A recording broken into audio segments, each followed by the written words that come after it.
Sally is still hiding the real truth of what truly happened that night of JT's murder. JT's wicked mother spooked Ebony Phillips into relapsing and not testifying, and Jax thinks she knows who the real killer is.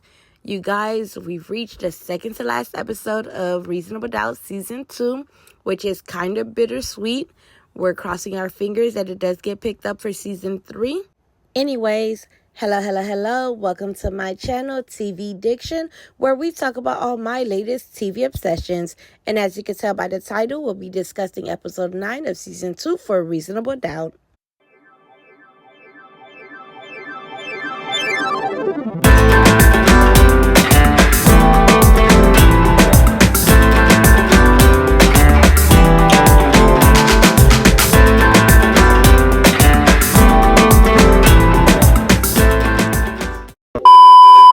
Sally, the gig is up, honey. You, in fact, need to be panicking and pacing back and forth, okay? The pressure is on. You need to tell the truth. ASAP, no Rocky. I'm out here worrying about Naima and Spencer over here vaping and letting peer pressure get the best of him. All for a girl. Like, what them kids got going on? Looks like Jax and Lewis need to pay more attention to the kids at home. They got a lot going on with the trial and now this new baby, but Spencer and Naima are on the verge of wilding. We need to get them together. Jax and Lewis, pay attention, please. See, this is exactly why you can't just take a man's word about a woman of his past, too hard or have smoke for a side chick, because you really don't know what that man put that woman through or said to her to make her act or react in the way that she did or has been. Chanel severely judged Ebony with only knowing the facts from Jamarion's point of view. And of course, he left out the abuse and all the hell that he put her through. And he seemingly made him look like the good guy and her the bad guy. He conveniently left out the part where she got addicted to drugs as a byproduct of what he was putting her through. He did his damage on her, then left her alone and took her child with him. That man is truly wicked, like real wicked.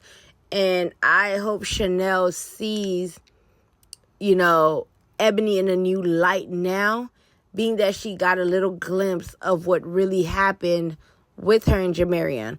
And I hope down the line, if we do get a season 3 or 4, that Chanel works on, helping Natasha rekindle that relationship with Ebony. Jax and Corey did a great job prepping, Ebony for the her upcoming testimony. However, it's so sad that wicked woman known as JT's mother, Mavis, got to her and caused her to relapse. No wonder JT wasn't shit, dog. Like, for real. No wonder he wasn't shit. Her pulling up to Ebony and intimidating her like that, like, OMG. She's really out here covering for her no good behind son. And one thing about it, two things for sure, you can't get in between a black mother's love for her son, no matter how despicable he may be. But clearly the apple didn't fall too far from the tree. He learned his bad behaviors from his mother, and she has never held that man accountable for nothing a day in his life. And that's why he was able to move around the way he did. It's so sick and it's so sad. Not a juror getting dismissed. It looks like Lucy was really banking on him too, to sway the votes and be, on the prosecution side, because she was, fighting real hard not to get him dismissed. Like, she was trying to keep him bad. But as we could see, now the favor is seemingly in Chanel's favor versus the prosecution's favor with this dismissal.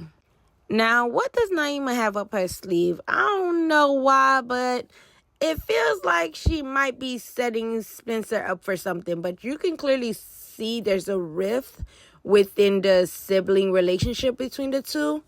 I'm sensing that Naima feels that Spencer is like the golden child and she gets forgotten. And I'm like, that is so sad already. And it's only going to get worse with a new addition to that. So I'm going to need Jax and Lewis to wake up and pay attention to them kids and snap this, feeling that Naima have out of her real quick, okay? Help her feel loved, appreciated, paid attention to, especially before you add a new baby into the mix. Oh man, oh poor Autumn. Like, my heart aches for her. I can't imagine how she's feeling. We all know every woman's fertility journey isn't the same, and it can be much more difficult for some versus others. And, for her to find out that news and her, I believe, wife wasn't with her, but at least she had Sally with her, to support her. But her trying to push that down because she's like, everybody need to focus their energy, towards Chanel right now, which I get it. It's commendable, but girl, you got to address them feelings too. You went through a hard thing, but my heart really goes out to her. Yeah, I don't think it's a good idea for Chanel to testify. Her emotions may get the best of her in the absolutely worst way possible. I don't get why Chanel won't be upfront with Jax at least about what really happened. Just like Jax is fighting for her, Jax could fight for Sally or whoever else is truly responsible for JT's death. I'm not understanding why she's trying so hard to protect that person, because in the same way that Jax is, going to bat for her, she could easily go to bat for the real killer and get them off too. I agree with Corey. I think that they should take their chances on finishing out the trial and not take the plea deal, because they're already gotten this far and you never know, especially with that one jury being dismissed. The chances are pretty good for Chanel. It's looking like things may end in her favor. Jax's friend group has a lot going on. Autumn suffering a miscarriage, Jax dealing with a side baby, Sally on the verge of losing her husband and hiding potential involvement in JT's murder, and of course Chanel's, on trial for JT's murder. They really have a lot going on, but I do like the fact that they still, make it a point to try and show up for each other in the best way that they know how, as they're all seemingly juggling so many different difficulties and hardships currently. Chanel, girl, if you ain't do it, please fess up and say who did it. Like, I hope you know what you're doing, closing out both Sally and Jax, who are really in your corner, and they've been in your corner this time, but you're now choosing to shut them out. Like, Sally's over here basically begging you to, stop hiding what really happened and tell the truth. And then you switch up on Jax and say that you no longer want her to cross-examine you. What are you doing? And I hope you know what you're doing. I knew that Chanel testifying wasn't the best idea. I knew that, Lucy was going to make her crack on that stand. Lucy is way too good at her job, for real. And she picked up on that discrepancy about when Chanel said she hit JT way too quickly. But honestly, I don't even know if Jax crossing her would have prepared her for that. But I just knew it wasn't a good idea. And, I think that really made an impact on the jurors, the way she snapped on that stand. Oh my God, I know Corey is feeling the weight of that blow from Isabella firing him. And while I get, he's also on the plight of trying to get her out, I think, his best efforts and his mind should really be focused on Chanel right now. This is what's at hand, and then we can tackle Isabella. Get Chanel off first, and then tackle Isabella Isabella has every right to be skeptical because, things are looking touch and go with Chanel's case. But I think him, worrying about her in the back of his head is clouding the way he's moving for Chanel. And I think her firing him may actually be good because now he can put his full energy into Chanel's defense. I hope Tony and the baby is okay, because while this is not the most ideal situation, and while I would have preferred Lewis not to have conceived a side baby on Jax, I'm also not a monster, and I wouldn't want anything to happen to Tony or that baby. So hopefully, they both come out just fine by episode 10. Round of applause to my girl. Leave it to Jax to figure it out.